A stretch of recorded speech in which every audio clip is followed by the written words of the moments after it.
कुरान करीम की इस आयत के अंदर अल्लाह रब्बुल आलमीन ने बयान फरमाया इक़्तरबतिस्साअ, क़यामत करीब आ गई, क़यामत करीब आ गई। इसकी निशानी क्या है, इसकी दलील क्या है कि क़यामत करीब है?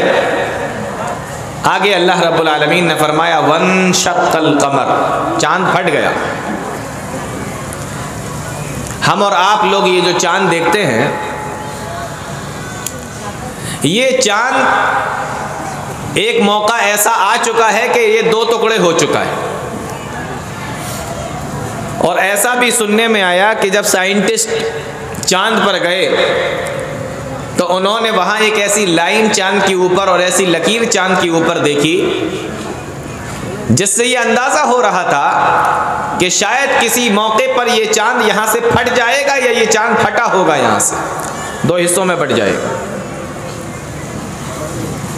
यह अलग बात है कि इस्लाम की सदाकत को छुपाने के लिए उन्होंने इस चीज़ का जाहिर नहीं किया, या किया तो दबे अल्फाजों में किया।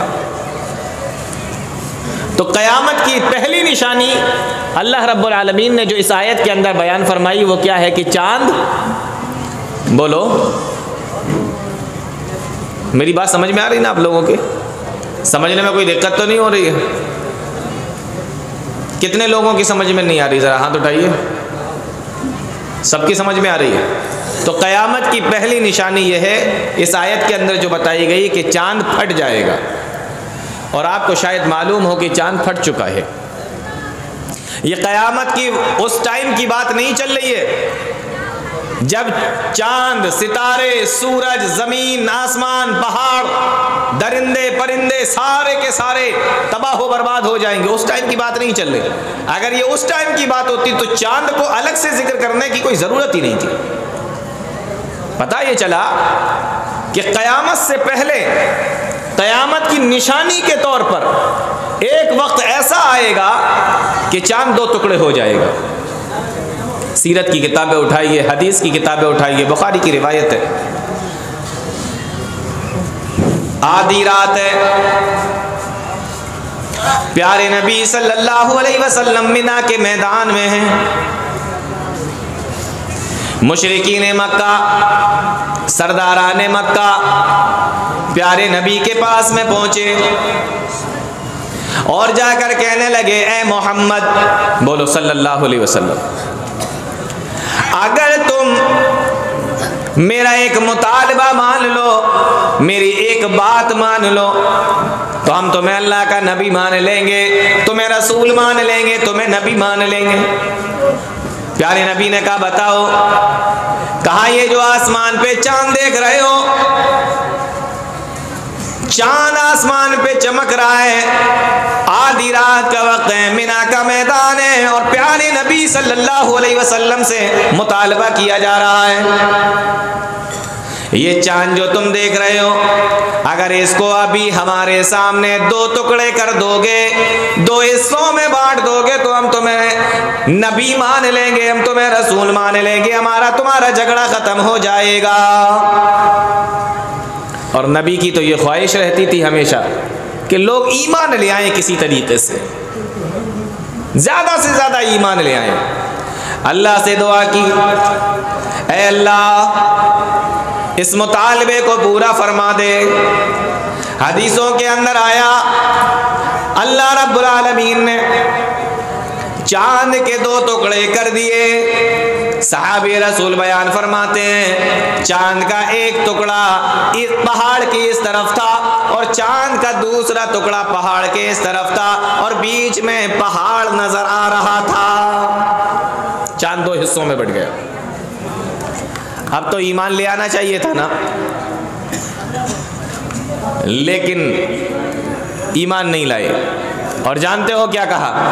कहने लगे ए मोहम्मद सल्लल्लाहु अलैहि वसल्लम, हम तो ये समझते थे कि तुम बहुत बड़े जादूगर हो, तुम्हारा जादू दुनिया की हर चीज के ऊपर चलता है, जमीन की हर चीज के ऊपर तुम्हारा जादू चलता है, लेकिन हमें यह नहीं मालूम था कि तुम इतने बड़े जादूगर होगे कि तुम्हारा जादू आसमान पर भी चल जाएगा, चांद पर भी चल जाएगा। तुम इतने बड़े जादूगर हो, हम इस बात को नहीं जानते थे। और ये कहा, और कहने के बाद वहां से भाग खड़े हो जाते हैं, सारे के सारे चले जाते हैं। तो मैं ये बता रहा था कि अल्लाह ने जो ये फरमाया कि इक़्तरबतिस साअतु वंशक़्क़ल क़मर, क़यामत करीब आ गई और चांद दो टुकड़े हो गया, तो ये चांद दो टुकड़े हो चुका है, यानी क़यामत की ये निशानी पूरी हो चुकी है, क़यामत के आने की ये निशानी पूरी हो गई। अब फिर यहाँ पर थोड़ी सी तफसील है, एक सवाल पैदा होता है, वो बताना ज़रूरी है। उस सवाल का जवाब देते हुए आगे बढ़ेंगे तो बात समझने में बड़ी आसानी होगी। सवाल ये है कि अगर चांद दो टुकड़े हुआ तो सारी दुनिया को पता क्यों नहीं चला? ऐसा तो नहीं है कि सऊदी अरब में कोई और चांद निकलता है, हिंदुस्तान के अंदर कोई और चांद निकलता है, दुबई में कोई और निकलता है, अमेरिका में कुछ और निकलता है, इंग्लैंड में कोई और चांद निकलता है। ऐसा तो नहीं है ना, सारी दुनिया में एक ही चांद निकलता है। तो मक्का में अगर चांद के दो टुकड़े हुए, नबी का मौजज़ा ज़ाहिर हुआ, तो सारी दुनिया के लोगों ने क्यों नहीं देखा कि अरे आज तो चांद के दो टुकड़े हो गए? ऐसा क्यों नहीं हुआ? मक्का के अलावा दूसरे लोगों को क्यों नहीं पता चला? तो उसका पहला जवाब तो ये है कि पता इसलिए नहीं चला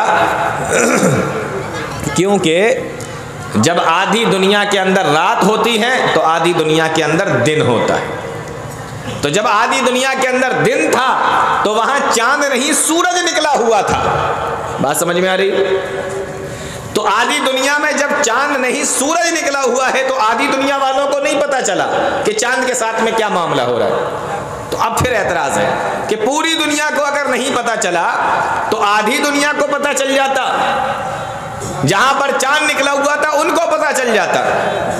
तो उसका जवाब यह है कि आज चांद ग्रहण लगने से पहले कई दिन पहले हमें यह बता दिया जाता है कि फला दिन या फला रात में चांद ग्रहण होगा। उसके बावजूद भी हम लोग रात में उठकर देखते हैं क्या कि चांद ग्रहण होगा, ला उठकर देख लेते? नहीं, हम अपने कमरों में जाते हैं, अपने घरों में जाते हैं और जाके सो जाते हैं। जब हमें बता दिया जाता है तब भी हम नहीं देखते। और यहाँ तो किसी को पता ही नहीं था, थोड़े सी देर के लिए अचानक हुआ और सही हो गया, तो कितने लोग देख रहे होंगे? हम लोग पूरी रात ऐसे यूं चांद तो नहीं देखते रहते कि अभी कुछ होगा, अभी कुछ होगा, ऐसा तो नहीं करते। चांद निकला होगा, निकला होगा। हम में से कितने लोग ऐसे बैठे हैं जो इतनी रात होने के बावजूद अभी भी किसी ने चांद नहीं देखा होगा कि आसमान में लाओ चांद भी देख लें? मैं गलत तो नहीं कह रहा। तो जब हम देखते ही नहीं तो हमें पता कैसे चलेगा? अब लोग कहते हैं कि अमेरिका वालों को क्यों नहीं पता चला, इंग्लैंड वालों को। अरे भैया, अमेरिका वालों को कैसे पता चलेगा? 300 साल तो पहले ही तो अमेरिका मिला है। उससे पहले तो किसी को यह नहीं पता था कि अमेरिका नाम का कोई मुल्क दुनिया के अंदर है भी कि नहीं। उसका तो खुद ही वजूद नहीं था। तो इसलिए ये एतराज बिल्कुल बेहुदा है। अब अगर कोई ये कहे कि अगर इतना बड़ा हादसा है तो दुनिया की किसी किताब के अंदर ये लिखा हुआ क्यों नहीं है कि चांद के दो टुकड़े हो गए थे? तो आप कहना कि हमारी जो किताब है, जिसको हम कुरान करीम कहते हैं, जिस पर हमारा ईमान और यकीन है, उस किताब में लिखा हुआ है कि चांद के दो टुकड़े हुए थे। हमारे लिए बस इतना काफ़ी है, हमें बहकाने की और हमारे ऊपर एतराज़ करने की कोशिश न की जाए। बात समझ में आ गई? अब आगे बढ़े। तो क़यामत की पहली निशानी चांद दो टुकड़े हो जाएगा, और चांद दो टुकड़े अल्लाह के नबी सल्लल्लाहु अलैहि वसल्लम के ज़माने में हो चुका है। दूसरी निशानी देखें, प्यारे नबी इरशाद फरमाते हैं, बुइस्तु अना वस्सातु कहातैन। अल्लाह के नबी इरशाद फरमाते हैं कि मैं और क़यामत बिल्कुल इस तरीक़े से भेजे गए हैं जिस तरीक़े से मेरी ये दो उंगलियां हैं। ये दूसरी निशानी बताई जा रही है। मैं और क़यामत बिल्कुल इस तरीक़े से भेजे गए हैं जिस तरीक़े से मेरी ये दो उंगलियां हैं। अब आप इन दो उंगलियों को देख लीजिए, इन दोनों उंगलियों के बीच में कोई तीसरी उंगली नहीं है। इससे पता ये चला अल्लाह के नबी सल्लल्लाहु अलैहि वसल्लम जब इस दुनिया के अंदर तशरीफ लाए और उनके बाद में क़यामत आएगी, बीच में कोई नबी नहीं आएगा। बीच में कुछ है क्या? कोई दूसरी उंगली नहीं है ना। तो पता क्या चला कि नबी के बाद अब सीधे क़यामत आएगी, कोई नबी नहीं आएगा। अब अगर कोई अपने आप को नबी होने का दावा करता है तो वो कौन है? झूठा है, कज़्ज़ाब है, दज्जाल है, नबी नहीं हो सकता। क्योंकि ये दो उंगलियां नबी ने दिखाई और इन दो उंगलियों के बीच में कोई दूसरी उंगली, तीसरी उंगली नहीं है। इतनी बात समझ में आई। एक बात और बताऊं आपको। नबी ने कहा ये दो उंगलियां मेरी, अच्छा आप अपनी इन दो उंगलियों को चीरिए, इसको फैलाइए। आप कितनी ज़्यादा फैला सकते हैं? ये जो बीच का हिस्सा देख रहे हो ना, ये हिस्सा दिख रहा है, बीच का ये जो हिस्सा देख रहे हो, इससे ज़्यादा नहीं खोल सकते आप। इससे ज़्यादा खोलोगे तो ये बीच में से फट जाएगी, इससे ज़्यादा नहीं खोल सकते। पता ये चला कि नबी के आने के बाद और क़यामत के बीच ये हमारे हाथ के उंगली के बीच में ये जो ज़रा सा हिस्सा है ना, बस इतना सा टाइम बीतना है और क़यामत आ जाएगी। बात समझ में आ रही है? तीसरी चीज, नबी ने ये दो उंगलियां दिखाई। अब मुझे ये देखकर बताओ, इसमें से दोनों उंगलियां बराबर हैं क्या, या एक छोटी है एक बड़ी है? एक छोटी एक बड़ी है ना। हदीस की शरह करने वालों ने लिखा है, उलमा ने लिखा है कि ये जो बड़ी उंगली है ना, ये हजरत आदम अलैहिस्सलातु वस्सलाम से लेकर नबी तक का ज़माना है। जो बड़ी उंगली है ये आदम अलैहिस्सलातु वस्सलाम से लेकर नबी तक का ज़माना है, जो बीत चुका है, गुजर चुका है। अब ये जो छोटी वाली उंगली है ये नबी से लेकर क़यामत तक के बीच का ज़माना है, ये कम है और ये भी बड़ी तेज़ी के साथ में बीतता चला जा रहा है। बड़ा वाला जो टाइम था हज़रत आदम से लेकर नबी तक का जो ज़माना था वो बीत चुका है, और ये जो छोटा वाला टाइम है ये नबी से लेकर क़यामत तक का है, और ये भी बड़ी तेज़ी के साथ में बीता जा रहा है। नबी ने ये दो उंगलियां दिखाई कि मैं और क़यामत बिल्कुल ऐसे आए हैं जैसे मेरी ये दो उंगलियां। अब मैं आपको एक बात और बताता हूं, इन दोनों उंगलियों में अफजल कौन सी है उंगली? दोनों में कौन सी अफजल है उंगली? ये वाली बड़ी वाली या ये छोटी वाली? छोटी वाली। क्यों?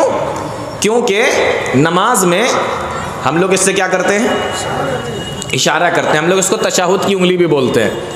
तो इससे इशारा करते हैं नमाज के अंदर, तो इस उंगली की फजीलत ज़्यादा है, और इससे इशारा नहीं करते। ये बड़ी ज़रूर है लेकिन इसकी फजीलत कम है। तो आदम से लेकर नबी तक का ज़माना बड़ा ज़रूर है लेकिन फजीलत के एतबार से कम है, और ये उंगली छोटी है, ये ज़माना छोटा है। ये नबी से लेकर क़यामत तक का ज़माना है लेकिन छोटा होने के बावजूद ये पहले के ज़माने से ज़्यादा फजीलत वाला है। तो नबी ने ये दो उंगलियां दिखाई।